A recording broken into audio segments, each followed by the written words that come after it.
I mean, it's a good episode. A good episode.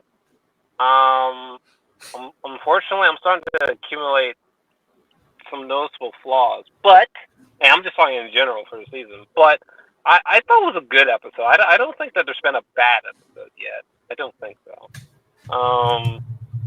But there was a lot of Dina and Ellie dynamics, which we'll talk about, which was fun. They are cute together, so it was fun. Um, by the way, my audio cut out for a second. Was this the episode where Jeremy Wright was turning up on that dude, or was that in episode 4? That was in 4. That was in 4. Okay, gotcha. But still, I mean, like I think spores were here, in a substantial way. Well, actually, yeah, because of Nora. Shit. But yeah, the spores played a much bigger role, which was fun. I have a lot to say about the Nora moment, actually, and yeah, the cliffhanger. We'll get to it, but that kind of just took me out of the episode. I mean, as a compliment this time, though, to be clear. Yeah, one thing that I did want to get right and roll right into is that the episode introduced a couple different characters, and I think they did it really well. And basically, it was a lady that she was kind of describing a person that was underneath her that went to B2 or an under level area to go and try to survey the area. And for some reason, people started getting sick. They weren't bitten. They just were just getting sick for no reason. And you find out within that conversation that was actually her son. And they set it up perfectly because us as gamers know that these are the spores that are associated with the cordyceps. And you don't just get, bit. Like you can, from just the air alone, you can honestly die. And so they introduced for the first time in this series what that actually looked like on a visual level at the end or towards the middle of the episode. And they introduced it perfectly in the very beginning with characters we didn't know. And it was an interesting, quick little flashback because this was somebody that Jeffrey Wright did intercept with before. And so now he knows that this is also something that's a reality. But I think they paid it off really well. So I think that's a good talking point of how did you guys think of how they handled spores and in this episod? Much like this adaptation, I think this was the best case scenario. I think a lot of times for fans of the games, you have to like realize that spores were a mechanic. It was an obstacle. It was both a foundational thing within the ecosystem of the infected of the cordyceps fungus, but it was an obstacle. If you were playing Joel, you had to have a mask on. If you're Ellie, you're good because you're immune, but you wore it to keep the secrecy. What I love about the show is that they brought it as part of still the ecosystem of the cordyceps, but something new. And what was cool about that killer cold opening was that it was the shocking revelation of oh, now it's airborne. It's not just something that it is growing or that you have to get bitten by. It's airborne, and so containment is, I think, priority besides the conflict brewing in Seattle. And so I liked how that was interpreted and adapted for the show as of now. Yeah. Jor-El, what was your interpretation of spores and how they handle spores in this episode? I wish we had more spores. Just in general, prior to this episode, season 1 this season. I know they got talking points for this, but yeah, I wish we had more spores. I missed them dearly. So they were used in a very atmospheric way here, solidly. Most of the technical details of the show are pretty excellent. I'm gonna make a safe assumption that the spores are CGI. At least I think so. But it looks pretty fantastic, when it's happening, in the air between Nora and Ellie with the red lighting, as it were. It's a great new addition for like the TV show fans, but for the video game fans, like, man, I wish we had so much more of it, because it's just visually striking and unusual, So, yeah. Yeah, I mean, my interpretation of it is that this is the introduction of them. I think that they're gonna go and use this as a bridge point, transitioning to season 3. And I think when you're gonna be interfacing with other characters, of course, it sucks to have infected, and you got hordes of infected. But even when you think you're safe, now you know for a fact you're not. And I think that is a brilliant strategy for a live action TV show, because then you're like, what if you're, running as fast as you can and you go into this cave to protect yourself, and crap, you don't have an oxygen mask and you just exposed yourself. Can you hold your breath long enough? Like there's so many different scenarios that they can use as a tool, much like they did in the game. So, so I think that this is a good starting point. It's just going to be very interesting. And I think that the visual aesthetic of how they handled it was amazing. Not only was it the boy that they were talking of that showed the spores coming out of his mouth, but it's kind of like, this was only, I think it was only less than 48 hours, and it was this much of a spread. That is terrifying to me, because what that shows me is that the set designs are going to go nuts by the end of next season, and it's going to lead into some very interesting things that we know from the game as well. Do you think that the spores are? It's really hard without being able to press rewind, but. Regardless, do you think that the spores are practical, or do you think it's CGI? I would assume CGI just for like the sake of time. I think that it's got to be CGI, because even with like the first season, when they kind of use like the infected to use how they did this, there's levels of CGI sprinkled with it, and for you to kind of effectively show something airborne like in the way as perfect as they did, I think they could maybe use certain powder and dust to make certain things. They could use practical stuff, but I think when you're seeing it completely cover the area, because it was like every few seconds he was just letting it out of his mouth, and the other person was as well. So it's kind of like it's a continuous incubator. So but like when Nora and the Ellie are in front of each other, the way that you kind of see the spores drifting by.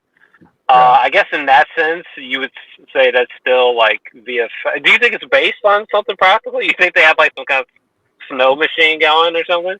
I think that if Craig could, he would. Whether or not that's the case, I don't know. I'd have to look at behind the scenes to see what they did. Maybe it's a mix of both. Fair. I think if they could, they're gonna do a mix of both for sure. I think the Leon Park kid that it's in the shot from the trailer, and it's in the episode of the puff of spores playing out. They probably built that as something just to throw out and just capture that, and you mix it up with CG stuff, and that's the good balance of blending of like, all right, we can't put this whole room because we don't want to get our stars sick or whatnot, but we'll do it in a way where one element is realistic and an element is CG, and yet we can sell the atmosphere in both occasions. Yeah, it's just interesting. I had so many complaints, but ironically, I did not have any complaints about the spores, which is kind of significant. Yeah, one thing that I'll say that they did really well in the beginning of the episode, again, is introducing the spores by exposition, but good acting. Like the lady that was a soldier and her son was trapped down there. She sold that scene very well. Very little screen time. I hope they actually have her come back up again. But by that time, God knows what's going to happen. But going to something that I did think that they did a really good job on as well is Dina and Ellie. So going from the last episode, we knew that, Ellie had a little bit of trepidation whether or not she wanted to continue down that road. But she literally had like a full conversation about it. She's like, no, like you shouldn't be here. Like, what am I thinking? She said that to herself, and I don't even know if I remember that from the game. Like, she literally was like, you do not have to go down this route. And then this is the same time Dina expressed her first kill and what that actually meant. And that was sure. They, in my opinion, they've set Dina up to be a very strong character in the show. Not to say Dina was not strong in the game, but she's done very well, almost masterfully, in my opinion, in the show, because it adds more weight to the reality that with every partnership or relationship, they're as good as the other person is holding them up. And they set her in a very good space that when Joel left, we still felt very comfortable that Dina was going to have her back no matter what. And like a whole G, she basically told the story of what happened to her family and what she had to do. And if given the circumstance all over again, if somebody that she knew did it and she didn't do anything about it, like, nah, like, but she said, it's your decision. Either way, we're going in this, baby and all. But what did you guys think about Dina and Ellie in this? Because the first part of it was really Dina and Ellie, and then it transitioned to adding Jexy in the mix, adding more danger in the mix, and then going back to the grassroots of ultimately from the moment that Joel died, and you guys had a different perspective. You can. The moment that Joel died, Ellie was back alone. That's kind of how I've looked at it. I mean, I think that there are people there, but it's kind of like when you lose someone, it's just very different. Even though you got a support system, it's very different. But what did you guys think about Dina and Ellie in this episode? Isabella's a star. Like, she has been carrying the torch that Shannon Woodward lit and ran with it in the show. I love the yin and yang they have for each other, and the fact that now, even with Ellie, seeing how much more conflict there is with her in the show, that like there's that almost accountability of like, I just lost Joel. I don't want to roll the dice now on Dina. Especially because I presume that she's had a crush on her since the moment she laid eyes on her for the first time. So it's like you know, Joel's the most important thing in her life, but the second best thing is Dina, I think, right now, and like she's alive, and you know, again, it's that juxtaposition of like vengeance, retribution, and yet the preservation of life. And I love that they gave Dina some edge. I love that they were just like, no. Even this person that you've come to love in these past few episodes, even they have a dark past.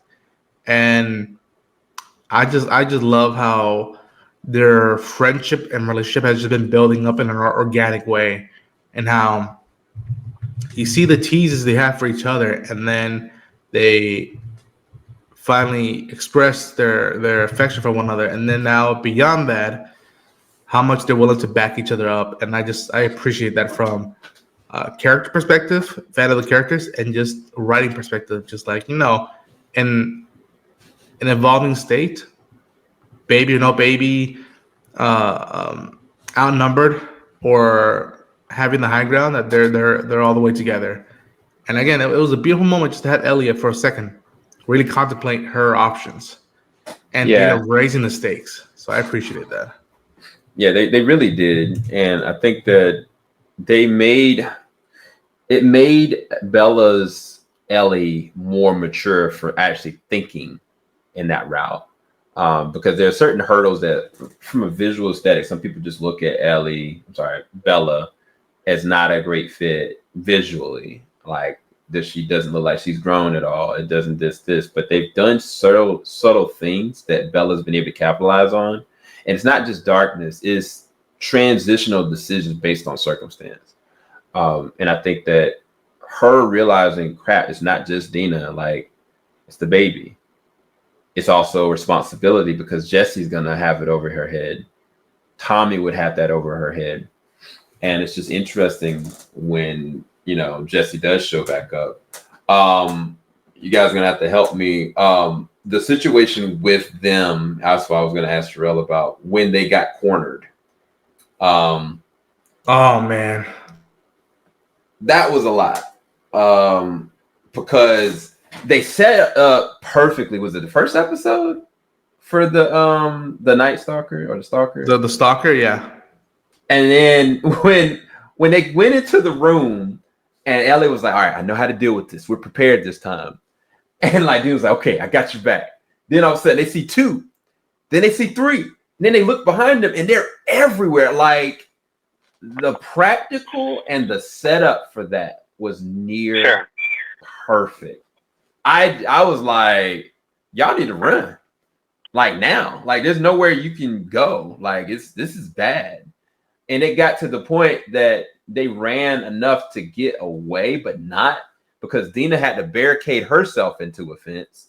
And Ellie had already put herself in harm's way to try to protect her. And it was just like, they're about to legit bite it. Regardless if Ellie can get bit or not, she can get ripped to shreds. It doesn't matter. And so, I don't know. It was like a really perilous situation. I was curious y'all's perspective how they handled that scenario in this episode. It's close to do. gameplay. I don't know. Go ahead, Jor-Els. Go ahead. No, I did want to say from before, like, I really quick, Dina and Ellie in this episode. I guess Bella and Isabella, right? Oh wow, I never noticed that with their names before. Anyway, here's my thing. I'm not sure if their romantic chemistry is working to me. I do think they're like adorable with each other, but for me, they're more. Their vibe seems more like homies than like lovers. I'm not sure if I buy them as lovers yet. I definitely buy them as like 2 people who care for each other and are like good friends. The romantic stuff, I don't know if I'm not sure how. I'd have to think about how to execute it better narratively. But yeah, I'm not sure if I completely buy their chemistry romantically, I guess. Personally. But when they do get cornered, and their romance is like, it's good, but it's flawed. But when they get cornered, though, that was actually insane. I won't lie. It was kind of white knuckling a bit. It got bad. Yeah. It was gameplay, man. Like, gameplay brought to life. Like, it was. Again, we said it when they went to the theater, how scary, frightening it is, how accurate it is to the game, the level of details.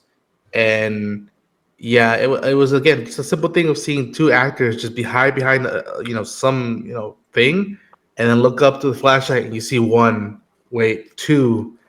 And again, I just loved how Dean at the beginning was like counting 1, it wasn't in the subway, I think 1, 2, 3, 4, 5 infected. And it turned out to be way more than just 5. So I love that no matter how much time they think they prepped, no matter how many bullets they think they have, or how many guns or knives, they're like, no, you're out of Kansas. This is not, you're out of your safety net. Expect the unexpected. And Mother Nature's, not holding back. So I appreciate that as a gamer. And someone who appreciates the gameplay of part 2, it was like, whew, tense. Yeah, they've built up a lot of tension in just this episode alone. Because yes, at the end of the day, Jesse came to save them, and they made it out barely. And it was kind of like, where the heck did he come from? And I love the fact that Ellie asked the question as us as the viewer, like, where'd you come from? How'd you track me? How'd you get here? And they answered all those while on the run. Because, normal shows, it's like, plot. That's why he's there. But they actually showed like, okay, they've been scouting out for a while. Him and Tommy were trying to work together and pivot, but they had to separate to try to get to them as quick as they could because they were worried they're going to die. And I think that one of the things we had talked about last episode, it was a huge difference. There was a stark difference in Tommy's reaction to Joel's death. And it's like, even with the council thing, some people had an issue with it, but it's like, no, he's out there. He is here for Joel's daughter, ultimately. But as far as Jesse coming and saving the day, and then the uses of Jesse in this episode, and then the transition of him trying to get them out, but them ending up in the woods together to have the scars be there. How did y'all feel about the back to back? Because it felt like a game, but it wasn't cringy. I think it was paced really well. And if you're a non-gamer, you're completely ambushed by what the hell's going on. I can't even imagine how Jorge was dealing with that episode. Yeah, and I love that even Jesse at the time, he gets them out or helps them get out. And Ellie's asking all these questions. He's like, so does it look like I want to talk to you? And just like, let's get out of here. I don't want to talk to you right now. And I love this already. Like, again, he is a leader of Jackson, but he's loyal to his friends. And this is the price. God damn it, I have to help my friends out of their trouble and not. And like, young Messino, man, just bringing the essence from the game. And yeah, that was again another. Stalkers is another thing, and then you get to Seraphites or the Wolf. That's a whole other thing. And again, even how they handle the bushes, the whistling, how they at first episode 2 ago, Ellie and Dina were like sympathetic to these people. They were massacred and whatnot, and then they get front row seats, courtside seats. They're like, oh, you want to know how the Seraphites, what they do for passing time?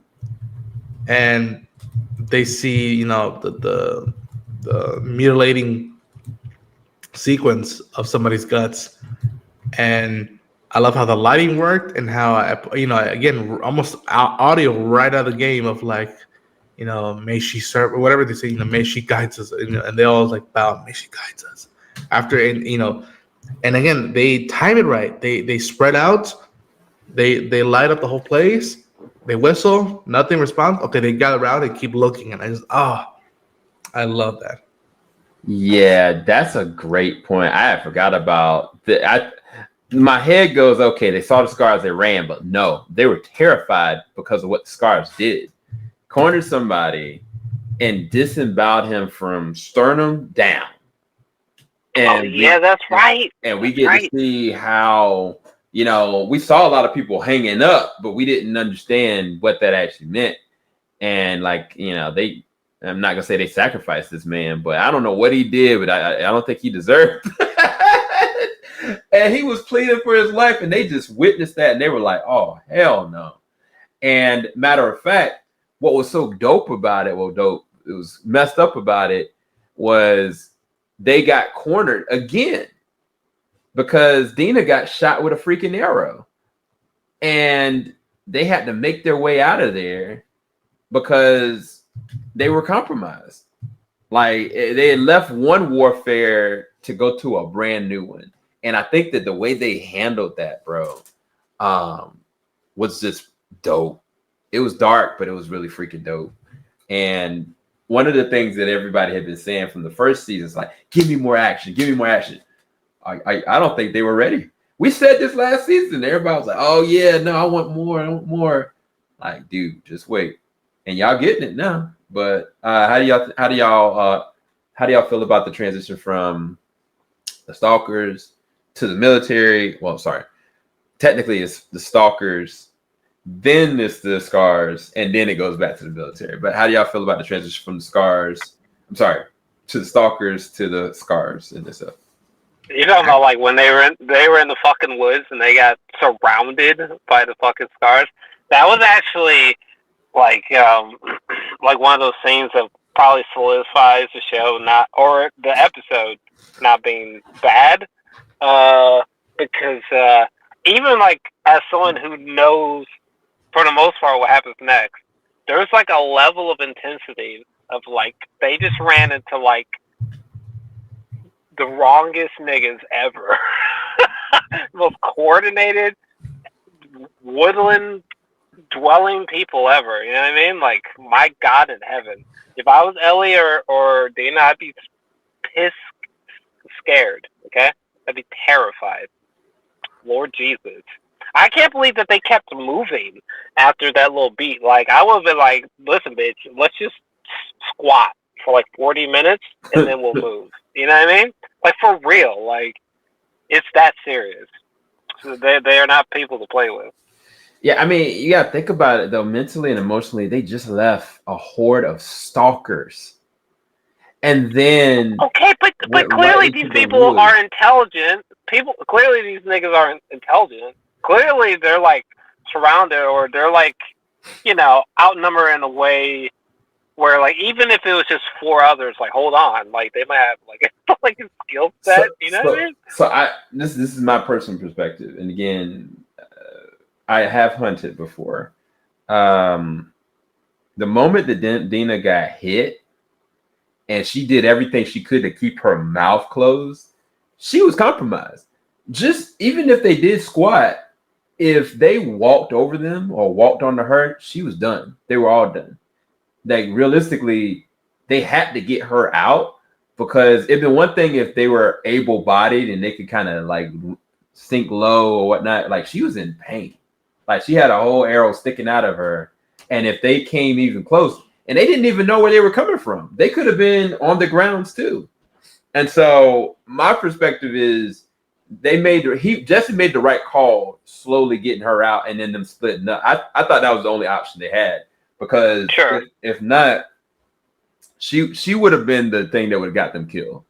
It's not her fault. It just what it would have been. Even if Ellie would have gotten shot too, it'd have been the same situation.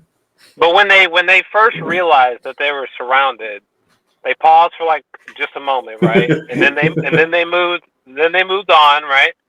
And then something happened to where essentially the same thing happened, except this time shit got real because she got shot with the arrow in the leg. But I'm just saying that initial pause, I will have been like, listen, bitch, we're not moving for like 55 minutes, okay? I need you to lay down in the fucking tall grass, okay, and hold your breath. Because there's some niggas out there that are like, we don't know who they are, so just take a second, okay? That's what I'm saying. When they moved on from that first initial beat, I was like, I don't know if I would have done that, to be honest. Yeah, and again, that's why I said that, to me, that's realistic. Because people realistically go into shock. They don't think, right? Like, you're kind of like freak. Like, you're already paranoid on edge. You already know you sure as hell shouldn't be out there. The freaking, what's so bad is the military didn't go into there. Didn't say that, nah, we ain't going up in there. So, but I thought that the way they handled the scars in that scenario was perfect. They were just equally as menacing as the military group and as the stalkers. So it was kind of like coming from the stalkers to the freaking scars in the gosh darn woods, and then them having to break off because Dina got shot. Was crazy. I got another person here. Jorge, what's up, man? What is going on, everybody? So I had already did like a full recap for everybody, but we just gone from, when they were cornered by the stalkers in the warehouse to Jesse getting them out barely. Yep. To the military chasing them to the woods, then them getting to the woods and they finding somebody getting disemboweled. Yeah. And then Dina getting shot. And then they're on the run yet again. But from Jor-Els' perspective, he would have been like, as soon as I saw him, I would just got him laid down and just not moved for 55 minutes. Bro, dead ass. As soon as I would notice that we were surrounded, I was trying to tell them, like, listen, bitch, get on the ground for 55 minutes and don't breathe. Okay, we're not going anywhere. Okay? Don't breathe. Yeah, get comfortable, okay? They only have so many weapons, so much ammo, okay? What the fuck? There's just like woodland dwelling niggas? Yeah, absolutely not. No. No. I was saying that realistically, people are stupid. People react based off of their emotions, and somebody is compromised. I felt like Dina did well to not even scream. But my perspective was that they had to kind of move at that point, because if they got found on the ground, they wouldn't have been able to run. There wouldn't have been anything they could do. I mean, you get found on the run as well. Shit. No.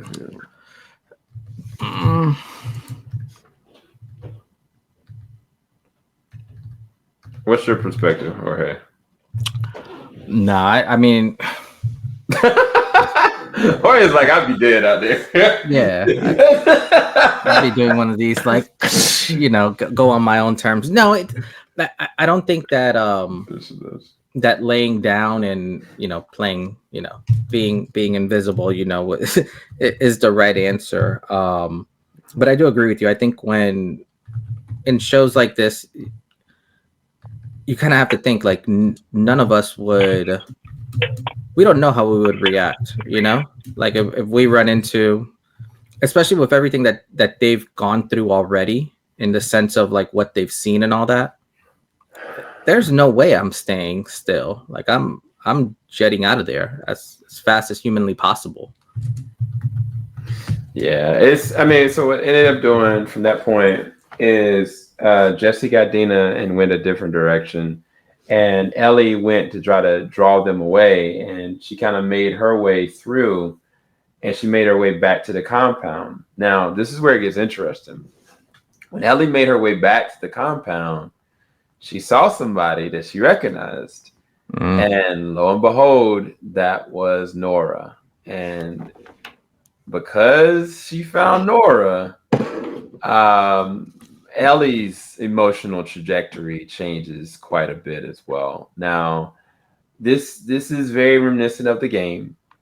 It's just the circumstances of how they execute is a little different, but it still hit the same exact way, even though I think that the way they handled Jesse in this was a lot more smoother and a lot more intense in a way. But the moment that Ellie just popped out of the darkness, like the Dark Knight, and was like, "Don't move. Where's Abby at?" And she's like, "Who the heck are you? You don't remember me? Oh, I'm gonna show you. See this gun?"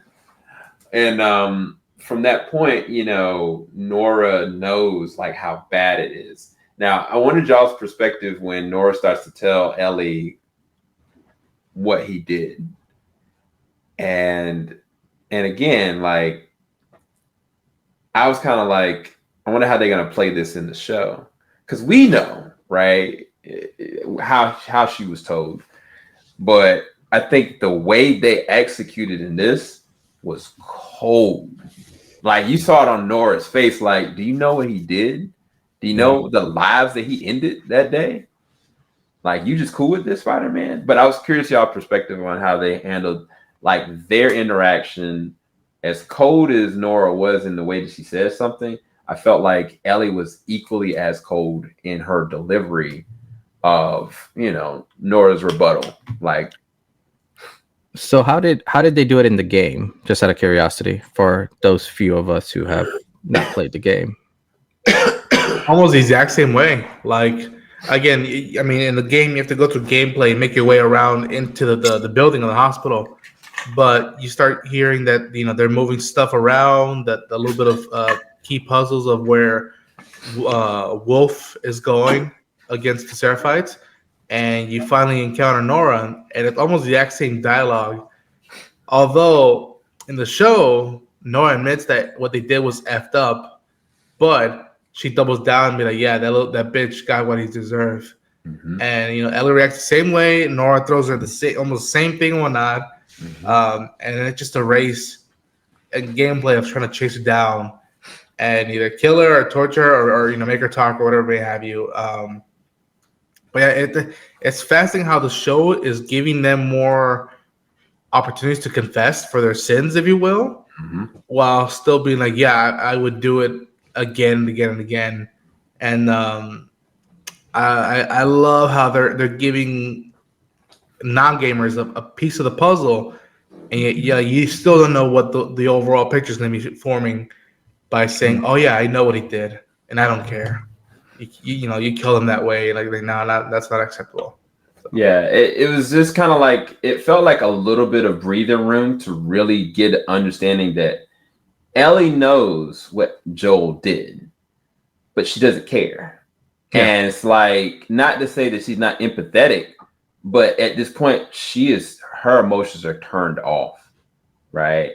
Because what made it so interesting with Nora, like Nora's like, "You killed us. You freaking killed us. We're exposed to these spores. Like, we're done." Yeah.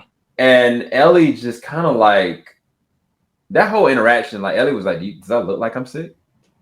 Does it look like I have a problem? And the realization in Nora's head is like, you're the freaking girl. Yeah. You're the reason why all this is even going on. Like, you're the most important person. Like, you're the immune. And that's when it engaged in the conversation. Like, do you know what he did? Do you know the lives that he's ended? Not just lives in the hospital, but anyone. Because Abby's dad was the only one that could have possibly found a cure. Yeah. So by killing him, you killed everyone else as well.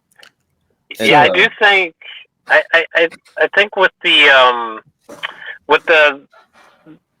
so I think in the game, like, Ellie is a more darker person, and there's less of a ramp up. In the show, it seemed like there was a bit of a pause or a ramping up or a slower burn to beating Nora to death. It felt like in the game, after they spoke, very quickly we come upon Ellie beating Nora, and it seems like you guys are speaking to that point. And I'm not sure how I feel about it, because again, it just comes across more sinister and hellish in the game, to be blunt with you. It's effective in the show, but there weirdly is a difference, even though these are similarly followed events. But it does feel a little more evil in the game. I'm not gonna lie. I don't know, man. So in the the only thing I was just gonna say, when I got to this part in the game, and I guess this is for Jorge to hear as well, and I was kind of like, oh, okay, they're gonna give me a choice of whether or not to beat her to death or get more information, to watch her pass and die alone, or to beat her to death. And I was kind of like, I was waiting for the choice with my controller, and the only choice that they gave me was to beat this girl to death. And that was the second time that I was like, I don't want to do this. I don't want to beat this girl to death because I know what this will do to Ellie. Like, she's doing it out of this whole different sense of like revenge without even hearing it out, because technically the girl was going to die anyway, but she wanted to just make her suffer. This wasn't about, like, the girl was going to die anyway. This was just because she felt like it. And like, me playing the game, I was like, I didn't like, that was when I realized this story was taking me on a journey. This wasn't about choice. This wasn't about entertainment. This was about a narrative choice. And so, like, within the show, I'm glad it wasn't the same, because they let it have a little bit of breathing room. Like, I was able to process what was going on, because in like Jor-Els said, it's really quick in the game. In this, like, Ellie had time to process what this girl is saying. Like, dang, that's messed up. Like, I'm like, he was wrong for that, but she still went down the same exact path, and it hurt me a little bit more, to be honest. Well, the strange part about it is that in the game, and this is why I think maybe in the show they're making more sinister when she has these quiet moments to herself, thinking about violence and the use of it. In the game, it's a cutscene while still gameplay, and Ellie goes down much like again in the shot of the episode with the rod or whatever. She tells Nora, "Tell me where Abby is, and I'll make this quick instead of slow and suffering." And Nora just goes, "No, no, no." In the show, she just keeps asking, "Where's Abby? Where's Abby? Where's Abby?" She doesn't offer, any type of reprieve. Yeah. Nope. Yeah, like, and in the game she does, which I found that fascinating. Of like, again, I've been mentioning, but it goes back to that moment in season 1 when Ellie cuts the infected head off. And she's like, "Ooh, what is that?" And with this one, it's just like, it's the most way Ellie can like throw a mirror at Nora and be like, "Remember what you did? You just stood there and watched someone get an old man get tortured. Yeah, karma comes knocking." Yeah, I don't know. I was curious Jorge's perspective on it, because again, he's not a person that played the game. How did you think that was all going to play out? What did you think was going to happen? So when she originally, like, I guess once they entered kind of the basement area where it was all there, and you kind of saw Nora start kind of realizing, like, crap, like, what have you done? Like, we're all sick now. Like, I'm getting sick. And you almost see Ellie in a weird way. I don't want to say take joy, but almost like a checkmate type of move, where it's like we're not getting sick, like you are. Like, I'm A-okay. And I think for me mentally, there's nothing that Ellie won't do to avenge Joel's death. Like, it doesn't matter what she has to do or who she has to cross. I think in her mind, everything in a weird way is justified because she's doing it for Joel at the end of the day. What I found interesting was when, after, she kind of, for better lack of terms, like, gets jacked up with the pole and all that.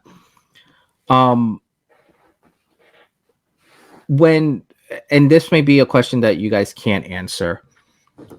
You know how, like, when she was down there were a couple people that were kind of like, for better or worse, like suction cup to the wall with like the infection on them type of stuff, Mm-hmm.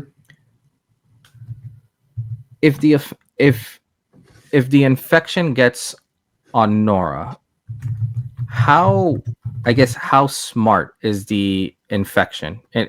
And what I mean by that is, will the infection be able, because you know how once, like, the root system, like, it can tell where people are at and all that, will they be able to tell that, I guess, for that Ellie is kind of the chosen one per se? Like, will they have that knowledge that I guess that Nora just got in a sense? Like, is that something that, like, the literal, like the cordyceps, basically, like the fungi?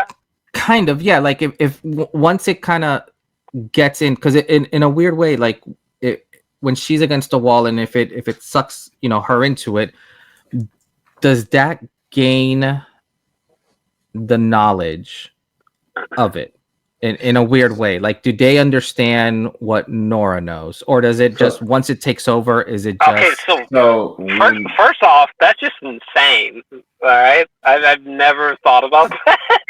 So that's just insane. That's interesting. Holy fuck, how insane would that be if, like, the literal fucking the fungi organisms, the cordyceps, it's like looking for her, or like it's aware of her from her, like, immunity standpoint? It is smart. It is smart. Remember what happened to Tess? Because I guess I'm trying to understand if what I'll say is that we don't know how Neil is going to handle their interpretation of how smart that this infection is going to go. Because even down to how Jackson was kind of handled, like, even down to, like, the season 1, there are certain luxuries that they have of time that what you're saying may be very true. But the way that I've looked at it at this point, unless something changes, is like, say Ellie was kind of like on one of the roots and stepped on it. Yeah.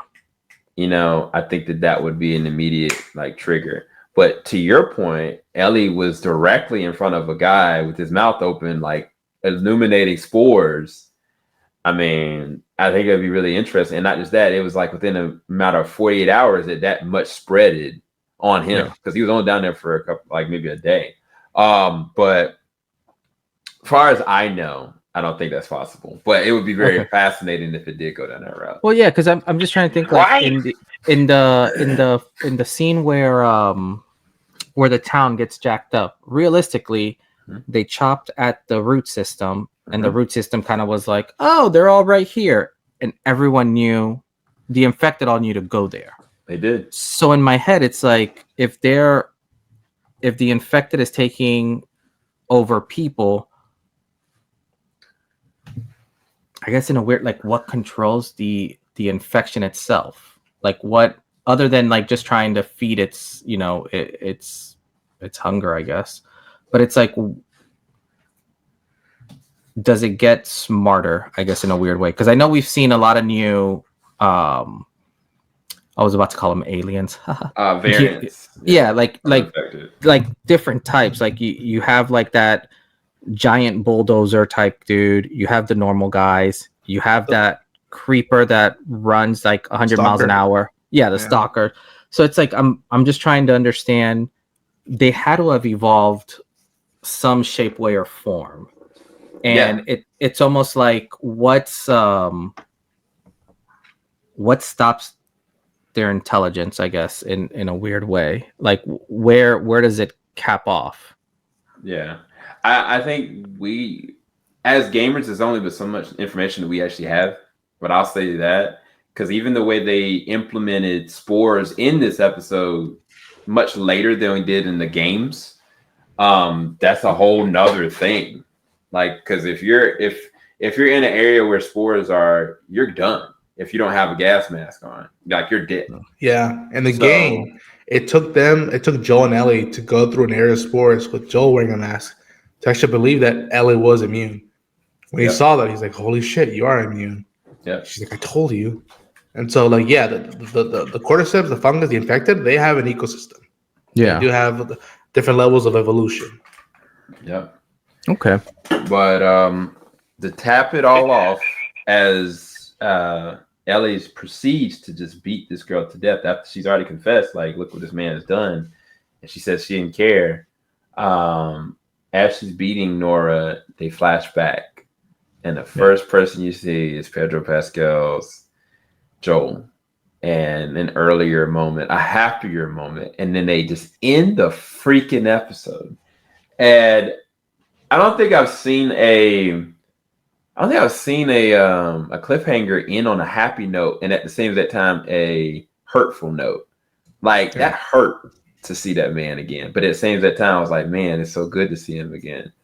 Hey Sam, question for you: Does the cliffhanger that you're talking about? Do you think? I don't think I've ever thought about it this way because Joel, he loves Ellie like a daughter. He did not. He wasn't involved, but he did not give birth to Ellie. But did he give birth to this murderous?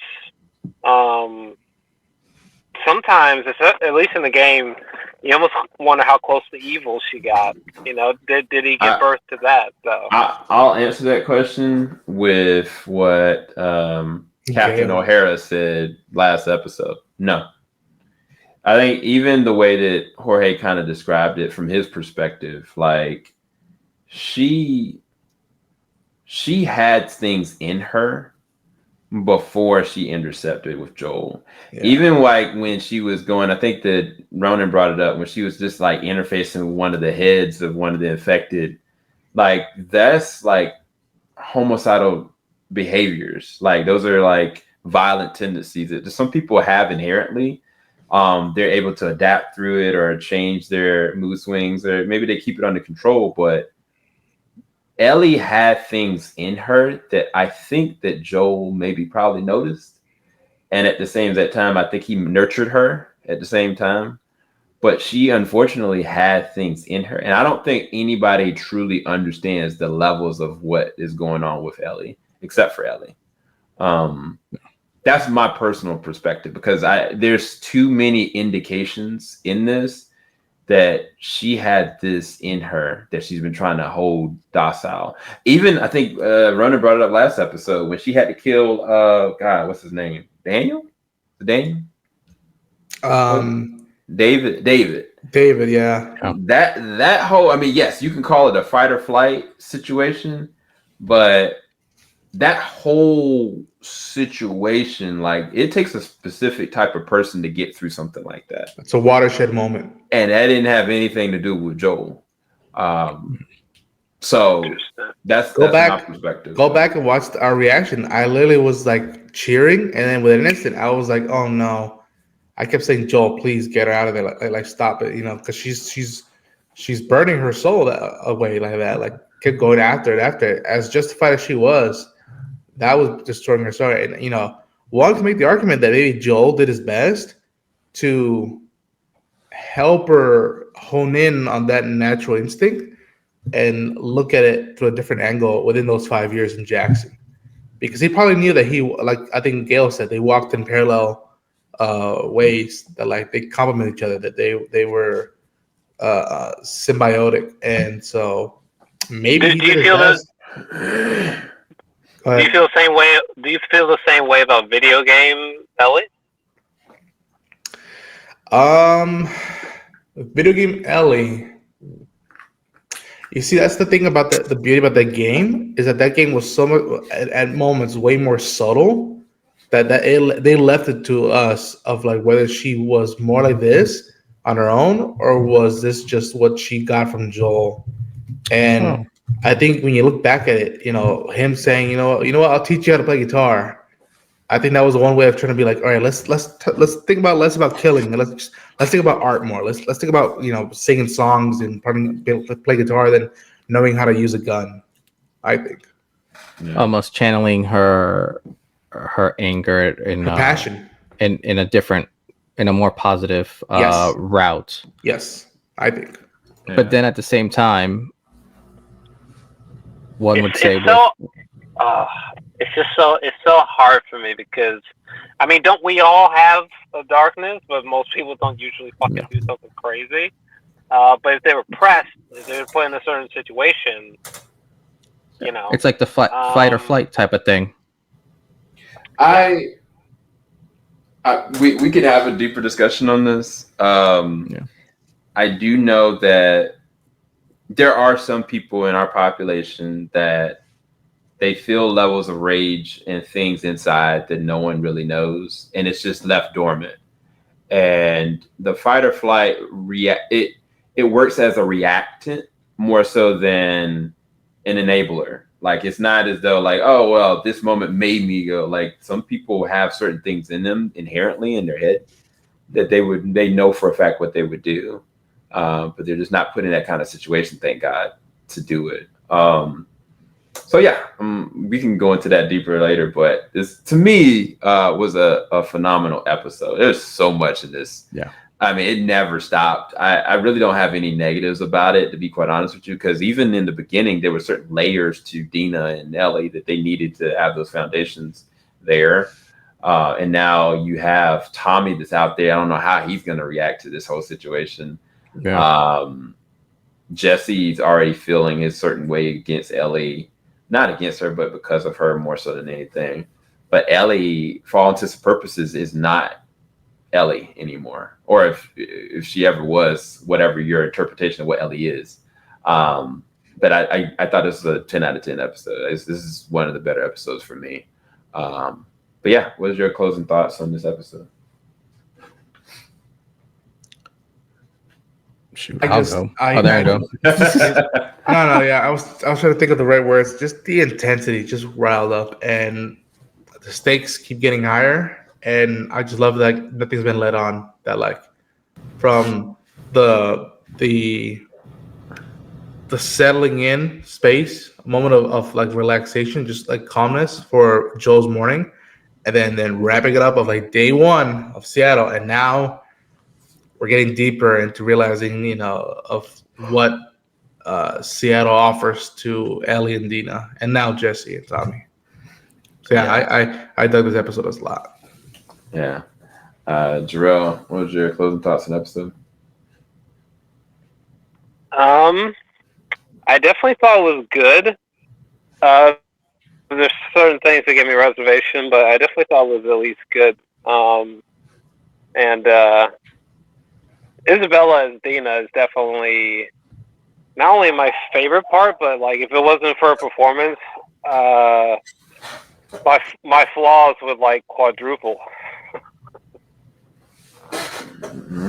And last but not least, Jorge, closing thoughts episode. Yeah, I think this was one of the better episodes for sure. I don't know if I would rank this one as one of my my favorite episodes of the season. I think it was a good one. I'm very intrigued in